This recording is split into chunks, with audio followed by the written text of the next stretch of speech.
समुद्र के किनारे एक गांव था। उसमें एक कलाकार रहता था। वह दिन भर समुद्र की लहरों से खेलता रहता, जाल डालता और सीपियां बटोरता। रंग बिरंगी कौड़ियां, नाना रूप के सुंदर सुंदर शंख, चित्र विचित्र पत्थर, न जाने क्या क्या समुद्र जाल में भर देता। उनसे वह तरह तरह के खिलौने, तरह तरह की मालाएं तैयार करता और पास के बड़े नगर में बेच आता।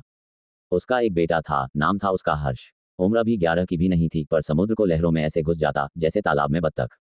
एक बार ऐसा हुआ कि कलाकार के एक रिश्तेदार का मित्र कुछ दिन के लिए वहां छुट्टी मनाने आया। उसके साथ उसकी बेटी मंजरी भी थी। होगी कोई 9-10 वर्ष को, पर भी बहुत सुंदर, बिल्कुल गुड़िया। हर्ष बड़े गर्व के साथ उसका हाथ पकड़कर उसे लहरों के पास ले जाता। एक दिन मंजरी ने चिल्लक कर कहा, तुम्हें डर नहीं लगता? हर्ष ने जवाब दिया, डर क्यों लगेगा, लहरें तो हमारे साथ खेलने आती हैं।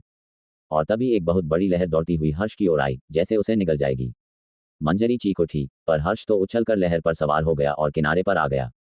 मंजरी डरती थी, पर मन ही मन ये भी चाहती थी कि वह भी समुद्र की लहरों पर तैर सके।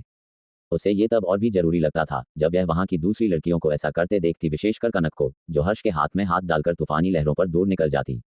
वह बेचारी थी बड़ी गरीब। पिता एक दिन नाव लेकर गए तो लौटे ही नहीं। माँ मछलियों पकड़कर किसी तरह 2 बच्चों को पालती थी। कनक छोटे छोटे शंखों की मालाएं बनाकर बेचती। मंजरी को वह लड़की जरा भी नहीं भाती। हर्ष के साथ उसकी दोस्ती तो उसे कतई पसंद नहीं थी। एक दिन हर्ष ने देखा कि कई दिन से उसके पिता एक सुंदर सा खिलौना बनाने में लगे हैं। वह एक पक्षी था जो रंग बिरंगी सीपियों से बना था। वह देर तक देखता रहा, फिर पूछा, बाबा ये किसके लिए बनाया है? कलाकार ने उत्तर दिया, ये सबसे सुंदर लड़की के लिए है। मंजरी सुंदर है ना? 2 दिन बाद उसका जन्मदिन है। उस दिन तुम इस पक्षी को उसे भेंट में देना। हर्ष की खुशी का पार नहीं था। बोला, हाँ हाँ बाबा, मैं ये पक्षी मंजरी को दूंगा। और वह दौड़कर मंजरी के पास गया, उसे समुद्र किनारे ले गया और बातें करने लगा। फिर बोला, 2 दिन बाद तुम्हारा जन्मदिन है। हाँ, पर तुम्हें किसने बताया? बाबा ने। हाँ, उस दिन तुम क्या करोगी? सवेरे उठकर नहा धोकर सबको प्रणाम करूंगी। घर पर तो सहेलियों को दावत देती हूँ। वे नाचती गाती हैं। और इसी तरह बातें करते करते वे न जाने कब उठे और दूर तक समुद्र में चले गए। सामने एक छोटी सी चट्टान थी। हर्ष ने कहा, आओ छोटी चट्टान तक चलें। मंजरी काफी निडर हो चली थी। बोली, चलो। तभी हर्ष ने देखा कनक बड़ी चट्टान पर बैठी है। कनक ने चिल्लाकर कहा, हर्ष यहाँ आ जाओ। हर्ष ने जवाब दिया, मंजरी वहां नहीं आ सकती, तुम ही इधर आ जाओ। अब मंजरी ने भी कनक को देखा। उसे ईर्ष्या हुई। वह वहां क्यों नहीं जा सकती? वह क्या उससे कमजोर है? वह ये सोच हो रही थी कि उसे एक बहुत सुंदर शख्स दिखाई दिया। मंजरी अनजाने ही उस ओर बढ़ी। तभी एक बड़ी लहर ने उसके पैर उखाड़ दिए और वह बड़ी चट्टान की दिशा में लुढ़क गई। उसके मुंह में खारा पानी भर गया। उसे होश नहीं रहा। ये सब आनन फानन में हो गया। हर्ष ने देखा और चिल्लाता हुआ वह उधर बढ़ा, पर तभी एक और लहर आए और उसने उसे मंजरी से दूर कर दिया। अब निश्चित था कि मंजरी बड़ी चट्टान से टकरा जाएगी, परंतु उसी क्षण कनक उस खुद लहर और मंजरी के बीच कूद पड़ी और उसे हाथों में थाम लिया। दूसरे ही क्षण तीनों छोटी चट्टान पर थे।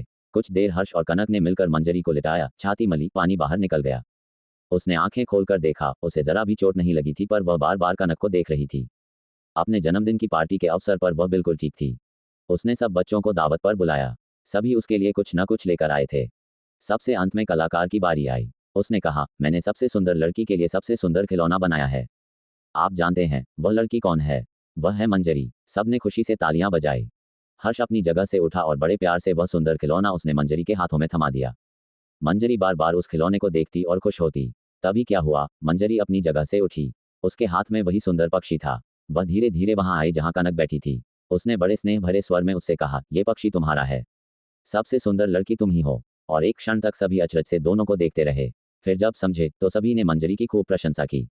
कनक अपनी प्यारी प्यारी आंखों से बस मंजरी को देखे जा रही था। और दूर समुद्र में लहरें चिल्ला चिल्ला कर उन्हें बधाई दे रही थीं।